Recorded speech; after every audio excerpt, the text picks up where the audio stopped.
nami kahle kahle ngibe nokukhuluma ngisakhuluma ngivele nje warabeka everything that I prepared. Hallelujah. Amen. Kodwa ngiyamthanda uNkulunkulu bazalwane. It is not about me ukuthi ngingibani.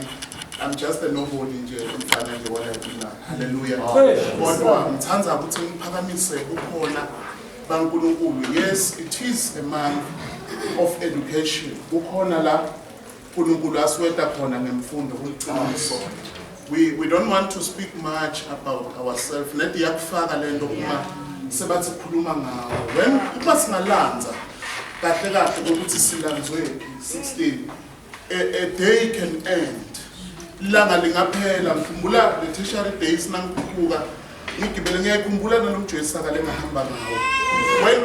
When I ngagibela itrain on my way to Pretoria, I'm asking myself, because you don't have a relative one. When we are going to Pretoria, I didn't even know where to go. But today there are homes. Now we have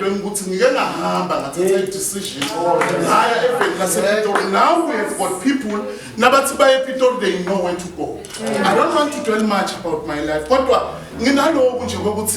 Sihlangene siso bakhona labanye bahlangene somewhere outside ngicelile nje bandleni nami bazalwane ngalokhu nje ngicela ukuthi after the word of God ngihlonipha nje till the word of God sebese sibidiwe enzaweni yase libandla lonke lisengodini sithanje njengokuhlonipha brother 16 singahlali singandluli la makabonga uNkulunkulu batoletha i-offering ngoba ngiyawubuka umsebenzi wemnikelo ngicela nje nakuthi maybe sitsha singesida laba abajakile bahambe kube bashiyele umnikelo makabonga uNkulunkulu ngicela sikwende nathi ngihlushwa ngilento nanikhuluma ngelibisi ngicela nje ukuthi ungasayi la bengithi ngiyakhona kodwa ngikholwa uNkulunkulu lithi iBhayibheli ngalenyelanga uma nibhizinisi nikhula nihuba udwebeka sithombe ukuthi ukhona umzalwane lekungenteka usukile endlini watongena la kodwa ngenxa yokuthi when we speak about ourselves bantu indlebe tabo tiyavaleka because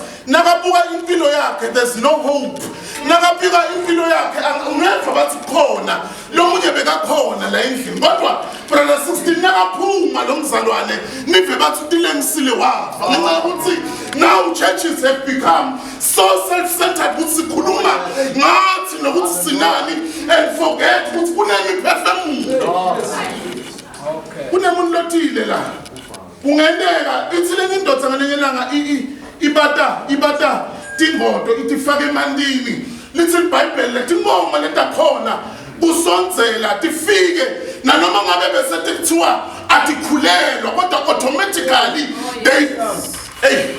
dakhulelwa ngenxa ukuthi tite in the presence of God. Namanje akathi ukuthi ngikhuluma nabani. Maybe you have tried so many things outside there.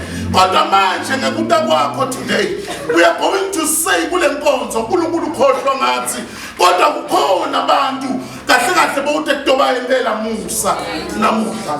Bazalwane sato endumisweni ngichaza ngilamavi ngicela nje kufunza kahle kahle ngcono ngasafunzi.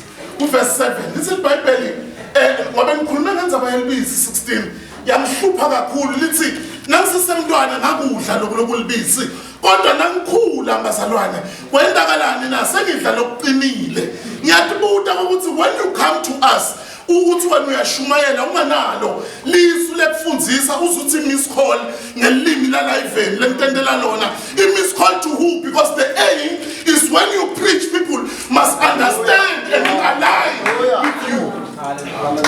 Bazalwane lithi iBhayibheli thathani tinkomo uma senibuyisela bafilisti abuyisela mphongolo wesivumelwano siyendumisweni bazalwane lithi nini tandla tenu they don't qualify ngoba bakabamthatha mphongolo wesivumelwano bawufaka endlini kadakoni makabonga uNkulunkulu kodwa lithi iBhayibheli ngenxa yakuthi dakoni bebamendile bona lithi the presence of God because the ark of the covenant beyikhombisa bukhona baNkulunkulu lithi iBhayibheli wazwaphuka natingalo ngoba the God that we serve iyabaguqisa abanye othixo sayindumisweni bazalwane lithi lababuyisela lithi thola inkomo then let isikade mighty Jesus let it thwala mphongolo wesivumelwano. How many people today are silenced in the church ngenxa yokuthi abanato tindo letiphathekayo sifuna ukugqobana ngemakharisma.